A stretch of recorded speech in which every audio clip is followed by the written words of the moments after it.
अगर आप प्रेग्नेंट हैं और कुछ ऐसी आदतें आपकी हैं जो आपके बच्चे के लिए नहीं सही हैं, तो ऐसी आदतों को आपको तुरंत बदल लेना चाहिए। लेकिन आपको हो सकता है कि आपको वो पता ना हो कि कौन-सी ऐसी चीज़ें हैं, कौन-सी ऐसी गलतियाँ हैं जो आप कर रही हैं जिससे आपके बच्चे को नुकसान हो सकता है। ख़ासकर जो महिला पहली बार प्रेग्नेंट होती हैं, उनको ज़्यादा आइडिया नहीं होता है। तो ऐसी बहुत सारी आदतें हैं जिनको आप पहले करते आई हैं, लेकिन गर्भावस्था के दौरान आपको अपनी इन आदतों को बिल्कुल बदल लेना है। तो ये कौन-कौन सी आदतें हैं जिनको आपको बदलना चाहिए, आज इसी टॉपिक पे बात करूँगी और उम्मीद करती हूँ वीडियो आपको इन्फॉर्मेटिव लगेगा। इसलिए प्लीज़ वीडियो को अंत तक ज़रूर देखिएगा, जिससे कोई भी जानकारी आपसे मिस ना हो। और एक रिक्वेस्ट है कि अगर आप चैनल पर नए आई हैं तो प्लीज़ इसको सब्सक्राइब कर लें और नोटिफिकेशन के ऑल पे क्लिक कर लें। और वीडियो पसंद आए तो प्लीज़ लाइक ज़रूर करिएगा।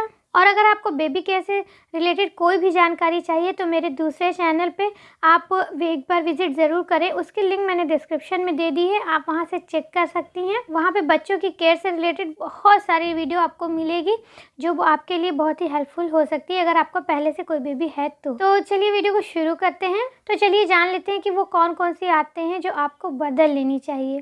तो पॉइंट नंबर 1 है कि आप सेल्फ मेडिकेशन बंद कर दें बिल्कुल भी। जैसे कि नॉर्मल टाइम पे ऐसा होता है कि अगर हल्का फ़ीवर महसूस हुआ या कहीं दर्द हो रहा है या सर्दी ज़ुकाम हो गया तो ज़्यादातर लोग इतने में डॉक्टर के पास नहीं जाते हैं और ख़ुद ही दवा लेकर खा लेते हैं। कुछ लोग कुछ ना कुछ दवाइयाँ घर में रखते हैं दर्द की या फ़ीवर वगैरह की, और वो नॉर्मल टाइम पे अपने मन से ही वो दवाइयाँ खा लेते हैं। तो वैसे तो कोई बात नहीं है, लेकिन अभी आप प्रेग्नेंट हैं तो अपने मन से कोई भी दवाई मत लें। आप पहले से ही जब भी आप अपने डॉक्टर के पास जाएं, उनसे रूटीन चेकअप के लिए जब भी आप जाएं तो उनसे पहले से ही ये दवाइयाँ आप पूछ लें कि अगर कहीं पेन हो तो कौन सी दवा ले सकते हैं, या फ़ीवर हो या सर्दी ज़ुकाम हो तो कौन सी दवा इसमें लेना है, आप अपने डॉक्टर से पहले से ही लिखवा के रख लें। और जब भी आपको ऐसा महसूस हो तो आप उन्हीं दवाइयों का सेवन करें, क्योंकि अपने मन से अगर आप कोई भी दवाई लेती हैं तो हो सकता है वो बहुत हाई डोज़ की हो सकती है, जिससे आपका बीपी लो हो सकता है। बहुत सारे लोगों के साथ ऐसा होता है कि दवाइयाँ खाने के बाद वो बहुत ज़्यादा हैवी डोज़ हो जाती है और इससे लोगों को कभी-कभी चक्कर आने लगता है, बहुत वीकनेस महसूस होती है। तो इसलिए हमेशा अपने डॉक्टर से पूछ के ही प्रेगनेंसी में कोई भी दवाई लें। और पॉइंट नंबर 2 है कि अपनी लगातार काम करने की आदत को आप तुरंत चेंज कर दें, बिल्कुल बदल दें। क्योंकि हम लोगों के साथ ऐसा होता है कि घर में अक्सर हम काम करते रहते हैं और जहाँ तक सभी महिलाओं के साथ ऐसा होता है कि फिर हमारा ये सोचना होता है कि अब हम उस काम को ख़त्म कर लें पूरा, फिर हम आराम करने के लिए बैठें। या अगर वर्किंग वुमेन हैं तो ऑफ़िस में भी ऐसा होता है कि काम में ध्यान ही नहीं जाता कि हमको आराम भी करना है और लगातार काम करते रहते हैं। तो अपनी इस आदत को आप तुरंत चेंज कर दीजिए, क्योंकि प्रेगनेंसी में अगर आप बहुत लंबे समय तक काम करती रह गई तो ये बच्चे के लिए कहीं ना कहीं नुकसानदेह हो सकता है। अगर आप ऑफ़िस में काम कर रही हैं, लगातार बैठे ही 5-6 घंटा आप अगर लगातार बैठी रह गई तो इससे बच्चे की हलचल पे भी असर पड़ सकता है, बच्चे के मूवमेंट पे असर पड़ सकता है और बच्चे की ग्रोथ सही से नहीं होगी। बच्चे को आपके साथ साथ बच्चे को भी काफ़ी थकावट महसूस होगी। और अगर आप घर में भी काम कर रही हैं तो अगर आप बहुत ज़्यादा टाइम काम करेंगी तो आप भी काफ़ी थक जाएंगी और बच्चा भी आपसे एकदम जुड़ा हुआ है, तो ये सारी दिक्कतें बच्चे को भी होंगी, तो बच्चे की ग्रोथ उतनी अच्छी नहीं हो पाएगी। इसलिए आप थोड़ी देर पे ब्रेक ज़रूर लें। जैसे कि आपने कुछ देर काम किया तो उसके बाद आप थोड़ी देर का ब्रेक ज़रूर लें। ऐसा करके आप करें जिससे आपको और आपके बच्चे को कोई परेशानी ना हो। और जो नेक्स्ट पॉइंट है वो ये है कि आप कोई भी भारी सामान उठाने की आदत बिल्कुल छोड़ दें। क्योंकि नॉर्मली हम लोग कोई भी काम करते हैं तो कोई भी सामान हुआ, घर में बहुत सा सामान होता है, भारी होता है। जैसे कि कपड़े अगर धोए हैं तो इकट्ठा उठा लिए तो वो काफ़ी भारी हो जाता है, या कोई भी और सामान भारी हुआ तो नॉर्मल टाइम पे तो कोई बात नहीं, लेकिन प्रेगनेंसी में इस चीज़ का बहुत ध्यान रखें कि आप भारी सामान ना उठाएं, क्योंकि भारी सामान उठाने से आपके पेट पे बहुत ज़्यादा दबाव पड़ेगा, आपके पेल्विक एरिया पे बहुत ज़्यादा दबाव पड़ेगा, जो बच्चे के लिए बहुत ही नुकसान हो सकता है। कभी कभार शुरुआती दिनों में अगर बहुत ज़्यादा भारी सामान उठा लिया जाए तो कुछ महिलाओं का मिसकैरेज भी हो जाता है, जिनकी बच्चेदानी थोड़ा कमज़ोर होती है उनका मिसकैरेज तक हो जाता है। तो इसलिए प्रेगनेंसी के टाइम में भारी सामान उठाने से बिल्कुल बचें, इस आदत को बिल्कुल चेंज कर दें। और जो अगला पॉइंट है वो यही आजकल की लाइफ़स्टाइल ऐसी है कि लोग काफ़ी देर रात तक जगते हैं, तो ऐसे में नींद नहीं पूरी हो पाती है। लेकिन प्रेगनेंसी में आपकी नींद पूरी होना बहुत ज़रूरी है। लगभग 7 से 8 घंटे की नींद आपके लिए बहुत ज़रूरी है।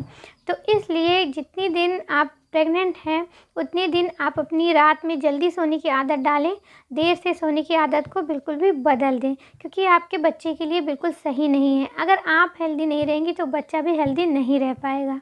और नेक्स्ट पॉइंट है कि अगर आप पानी कम पीती हैं, बहुत सारे लोगों की ये आदत होती है कि पानी बहुत ज़्यादा नहीं पीते हैं, बहुत कम पीती हैं। लेकिन प्रेगनेंसी में अपनी इस आदत को भी आप चेंज कर दीजिए। आप पानी खूब पीजिए, जिससे आप हाइड्रेट रहें, आपके शरीर में पानी की कमी ना होने पाए और उस वजह से आपका इम्यूनिटी फ्लूइड ना कम हो, क्योंकि अगर इम्यूनिटी फ्लूइड कम होता है, बच्चा उसी में रहता है, उसी में ही मूव करता है, तो अगर इम्यूनिटी फ्लूइड कम होगा तो उससे सीधा असर बच्चे के ऊपर पड़ेगा।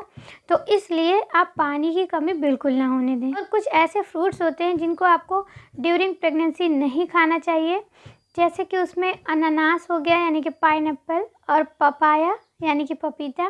तो ये 2 फ्रूट्स ऐसे होते हैं जो आपको प्रेगनेंसी में नहीं खाना चाहिए, क्योंकि इसमें कुछ ऐसे एंजाइम पाए जाते हैं जो कॉन्ट्रैक्शन पैदा कर सकते हैं और उस वजह से आपका मिसकैरेज तक हो सकता है। इसलिए अगर आपको पाइनएप्पल या पपाया पसंद है तो उसको कुछ दिन के लिए आप स्किप कर दीजिए अपनी डाइट से, और प्रेगनेंसी के बाद जब आपकी डिलीवरी हो जाए उसके बाद इसको आप फिर से खा सकती हैं। तो प्रेगनेंसी में आप पपाया और पाइनएप्पल मत खाइए। और प्रेगनेंसी के टाइम में आपको पैक्ड फूड या बाहर की चीज़ों से बचना चाहिए खाने से, क्योंकि उसमें कुछ ऐसे प्रिजर्वेटिव मिले होते हैं जो आपके बच्चे के लिए कहीं ना कहीं नुकसानदेह हो सकते हैं, उसकी ग्रोथ पे सीधा असर डाल सकते हैं। इसलिए जितने दिन आप प्रेग्नेंट हैं, इस प्रेगनेंसी के दौरान आप पैक्ड फूड को खाना छोड़ दें, जिससे आपके बच्चे के ऊपर कोई भी असर ना आए गलत, और बच्चे का ग्रोथ अच्छे से हो। और अगर आप चाय और कॉफ़ी बहुत ज़्यादा पीती हैं तो चाय और कॉफ़ी पीने की आदत भी छोड़ दीजिए जहाँ तक हो सके।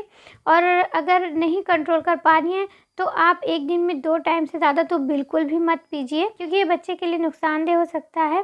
इसमें कैफ़ीन होता है जो बच्चे के लिए अच्छा नहीं है, और ये आपकी सेहत पे भी कहीं ना कहीं असर डालता है। इससे आपको भी एसिडिटी हो सकती है, गैस बन सकती है।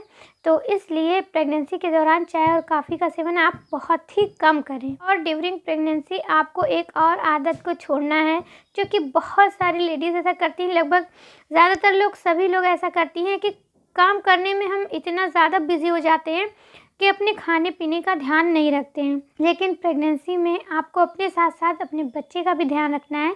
इसलिए आपको लंबे समय तक भूखे नहीं रहना है, क्योंकि अगर आप लंबे समय तक भूखे रहती हैं तो उससे बच्चे की ग्रोथ नहीं हो पाएगी, क्योंकि बच्चे को जो भी न्यूट्रिशन मिलना है वो सही से नहीं मिल पाएगा। इसलिए आप लंबे समय तक भूखे ना रहें, थोड़ी थोड़ी देर पे कुछ ना कुछ खाते रहें।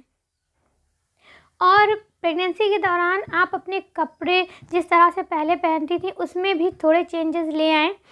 प्रेगनेंसी के दौरान आप टाइट कपड़े पहनना छोड़ दें, आप ढीले ढाले कपड़े पहनें, क्योंकि ढीले ढाले कपड़े में बच्चा भी बहुत कंफर्टेबल फील करेगा। और अगर बहुत कसा हुआ कपड़ा आप पहनती हैं तो उससे पेट पे भी बहुत कसा हुआ रहेगा, जिससे बच्चे को अंदर बहुत ज़्यादा अनकंफर्टेबल फील होगा, अच्छे से मूव नहीं कर पाएगा, अच्छे से उसकी ग्रोथ नहीं हो पाएगी। इसलिए ढीले ढाले ही कपड़े पहने आप प्रेगनेंसी में।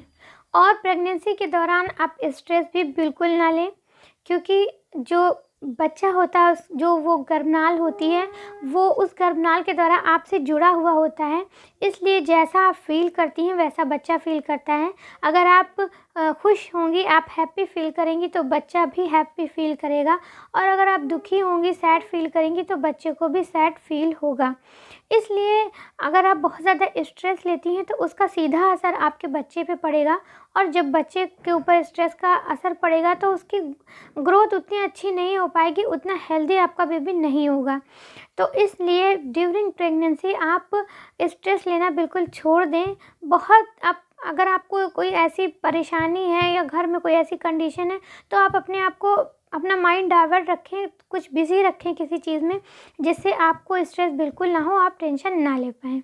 तो ये जो भी मैंने चीज़ें बताई हैं, प्रेग्नेंट होने के बाद आपको अपने रूटीन में इस तरह का चेंजेस करना बहुत ही ज़रूरी है, क्योंकि अगर आप ये सारे बदलाव नहीं लाती हैं, ये सारी गलतियाँ अगर आप करती हैं, तो कहीं न कहीं आपके बच्चे के लिए बहुत ही ख़तरनाक हो सकता है। तो आप ये सारी चीज़ें अपनी रूटीन में चेंज कर लें, जिससे आपका बच्चा बहुत ही हेल्दी रहे और हेल्दी-हेल्दी इस दुनिया में आए।